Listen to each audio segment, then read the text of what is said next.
মৰমৰ ছাত্ৰ-ছাত্ৰী ৯ নম্বৰ অংকটো চোৱা।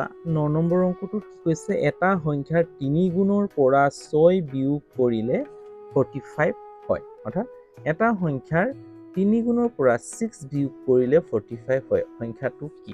আমি সংখ্যাটো কি নাজানো, গতিকে আমি অংকটো কি কৰিব লাগিব? সৰ্বপ্ৰথমে আমি কি কৰিব লাগিব? এটা পদ্ধতি অৱলম্বন কৰিম। যে পদ্ধতিটো হৈছে আমি কি হ'ল, ধৰা হ'ল বুলি লিখি ল'ম। যে সংখ্যাটো কি নাজানো, গতিকে ধৰা হ'ল বুলি লিখি ল'ম। ৯ নম্বৰ সমাধান হ'ল। অংক এটা কৰোঁতে সদায় সমাধান বুলি লিখি ল'বা। এতিয়া কি কৰিম আমি? ধৰিম। ধৰা হ'ল সংখ্যাটো। আমি সদায় অংক কৰোঁতে x বুলি লিখি থাকোঁ, গতিকে মই ইয়াত কি লিখি দিম এতিয়া চোৱা, a। ধৰা হ'ল সংখ্যাটো a। এতেকে প্ৰশ্নমতে কি বুলি কৈছে? সংখ্যাটোৰ ৩ গুণৰ পৰা, ৩ গুণ মানে কি? সংখ্যাটো ৩ গুণ কৰিলে, অৰ্থাৎ সংখ্যাটোৰ ৩ গুণ মানে এটা a পূৰণ, দুটা a পূৰণ, তিনিটা a। তাৰ মানে ৩টা a পূৰণ কৰিলে কি হ'ব? এইটো নকিছে ৩ গুণ মানে সংখ্যাটোৰ লগত ৩ গুণ কৰিলে কিমান? ৩ গুণ, ৩ পূৰণ কৰিলে এতিয়া কি হ'ব? ৩ এগুণ ৩, অৰ্থাৎ ৩ এগুণ ৩।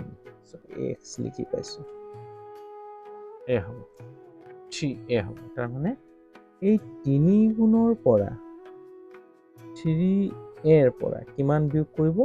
6 বিয়োগ কৰিলে সংখ্যাটো কি পাব কৈছে? 45 হ'ল। এতিয়া এইটো সংখ্যা সমান চিহ্ন ইফালে আছে, সমান চিহ্ন সিফালে কি কৰা? স্থানান্তৰিত কৰা, প্ৰসাৰিত কৰা। a ইকুৱেল 45, এফালে মাইনাছ আছিলে, সমান চিহ্ন ইফালে গ'লেগে প্লাছ হ'ব 6। 3a ইজিকেল কি হ'ব? প্লাছে প্লাছে প্লাছ, 5 6 11 51 হ'ল। কিমান পালোঁ? 51। এতেকে a ইজিকেল 51ক কি হ'ব? হৰণ কৰি দিয়ে।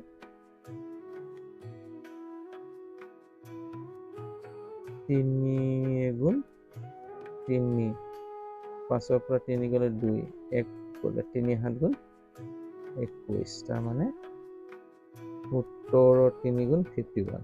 x ৰ মান কি পালোঁ? 17 পালোঁ হ'ল। এতেকে নিৰ্ণয় সংখ্যাটো কি ধৰিছিলোঁ আমি? a ধৰিছিলোঁ, হা? সংখ্যাটো ধৰিছিলোঁ a। এৰ মান কিমান পাইছোঁ? a equal 17। এৰ ঠাইত আমি 17 পাতিব পাৰোঁ। আমি এৰ ঠাইত কি পাতিব পাৰোঁ? 17 পাতিব পাৰোঁ। উত্তৰটো এইটোৱে। আমি কি কৰিলোঁ? প্ৰথমতে আমি সংখ্যাটো কি কৰিলোঁ? ধৰি ল'লোঁ। অৰ্থাৎ আমি নাজানো যে কি, গতিকে সংখ্যাটো কি নাজানো, গতিকে আমি ধৰি ল'লোঁ। এতিয়া এটা সংখ্যাৰ ৩ গুণৰ পৰা, ৩ গুণটো কি হ'ব? তেতিয়া ৩ গুণ পোৱাৰ লগে লগে এই সংখ্যাটোৰ লগত, অৰ্থাৎ এই a লগত ৩ পূৰণ হ'ব, 3a হৈ যাব। তাৰ পৰা কিমান বিয়োগ কৰিব লাগিব? 6 বিয়োগ কৰি দিলোঁ হ'ল। তেতিয়া কিমান হৈ যাব? 45 হ'ব। এতিয়া কি কৰিলোঁ?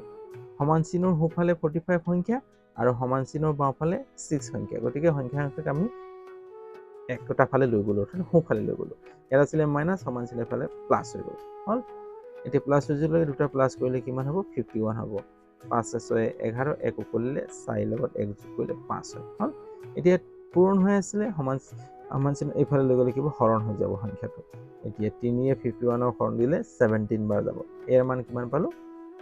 এৰ মান আমি পালোঁ 17। এতিয়া নিৰ্ণয় সংখ্যাটো আছিলে, সংখ্যাটো ধৰি লৈছিলোঁ a, গতিকে এৰ ঠাইত কিমান পাইছোঁ আমি? 17।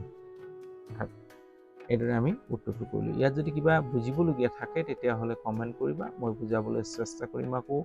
আৰু যদি কিবা সুধিবলগীয়া থাকে তেতিয়াহ'লে কমেণ্ট কৰিবা। আৰু চেনেলটো যদি নতুন, যদি চেনেলটো ভাল পাইছা তেতিয়াহ'লে ছাবস্ক্ৰাইব কৰি ল'বা আৰু বেল আইকনটো টিপি দিবা আৰু বন্ধুবৰ্গলৈ শ্বেয়াৰো কৰি দিবা।